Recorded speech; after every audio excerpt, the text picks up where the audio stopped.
Page 69 reads, "No person shall be a senator or representative in Congress or elector of president and vice president or hold any office, civil or military, under the United States or under any state who having previously taken an oath as a member of Congress or as an officer of the United States or as a member of any state legislature or as an executive or judicial officer of any state to support the Constitution of the United States shall have engaged in insurrection or rebellion against the same or given aid or comfort to the enemies thereof, but Congress may vote by a vote of 2/3 of each house remove such disability." As she read the Constitution of the United States of America, and I find it very hard for me to understand how America wants African Americans to obey the law. And the law of America, they themselves has not obeyed, but in insurrection. Now, going back to Glenn Beck, and according to the Constitution, the 14th Amendment,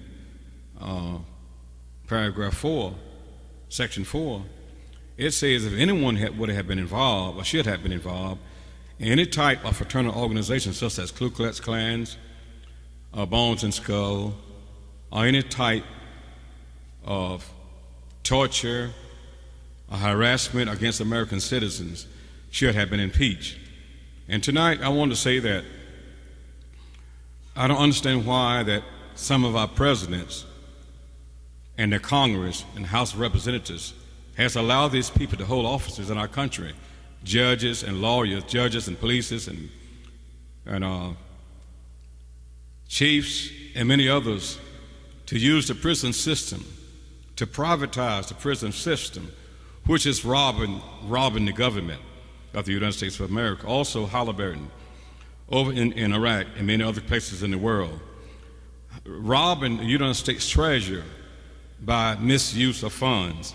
And I'm surprised that all the African American leaders and politicians in Washington, D.C. is walking the floors and strutting their stuff up there, but they're doing absolutely nothing.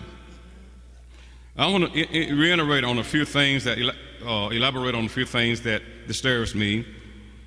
And the black mega churches have become a multi-million-dollar empire, and the pastors are emperors.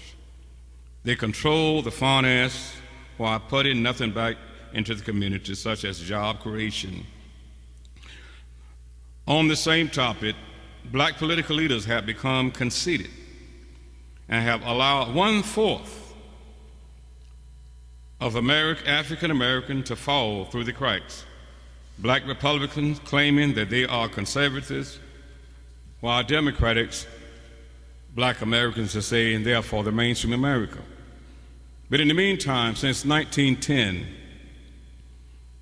African American leaders and pastors and politicians have allowed 15 million acres of farmland to be taken away from African Americans.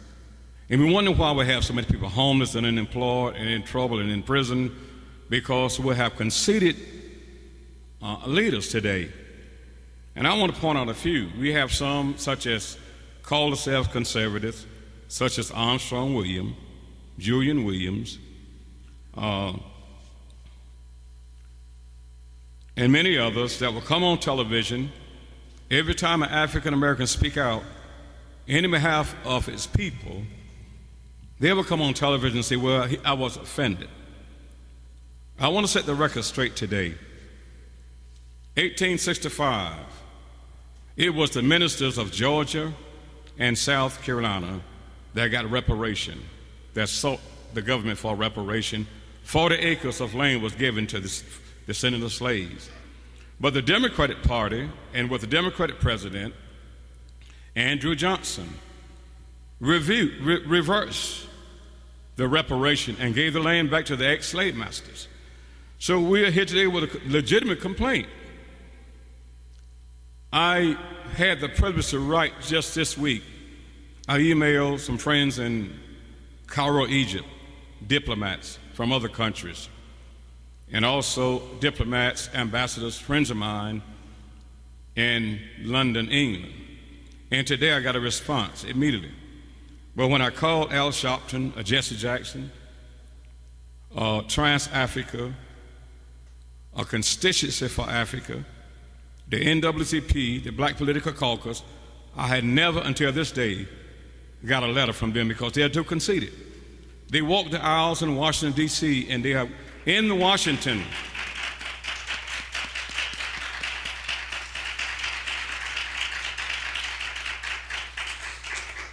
Because of our votes. They come to our black churches, kiss our babies, sit in our pulpits, and get votes from our African American people. Not knowing it was a preacher, a black preacher, Dr. Martin Luther King, that gave his life to put them in the White House, put them on Congress, put them in the House of Representatives.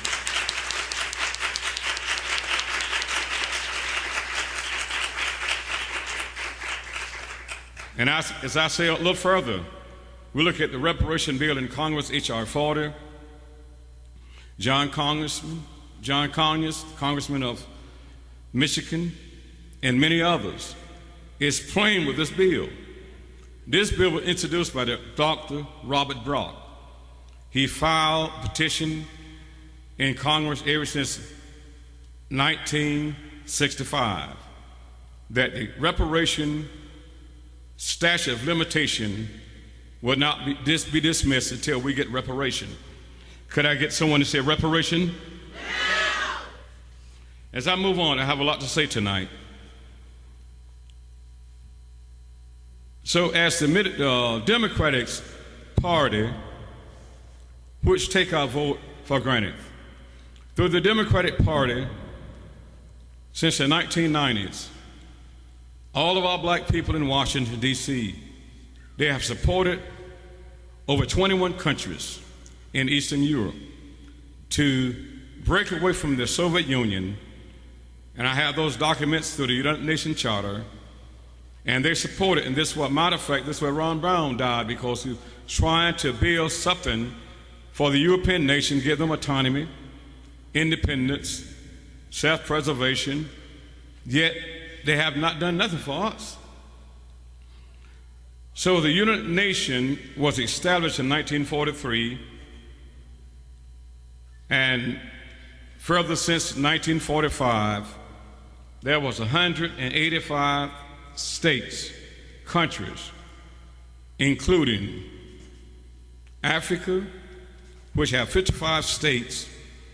Only 2 states had independence, was Ethiopia and Liberia. But tonight I can say that all of Africa have received the independence since I was born. And I was born in 1943, and I'm 65 years old today. And all these countries around the world have received independence, but poor African Americans will not have enough guts to tell Pharaoh to let my people go. I've heard a speech by the Honorable late Malcolm X, and he spoke of an organization called Mau Mau. And he said when he traveled globally, his eyes was open for the first time when he went to foreign countries.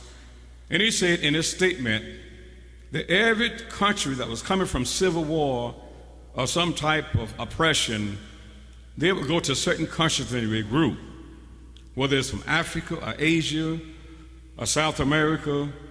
But he said when I saw African Americans, they was on vacation.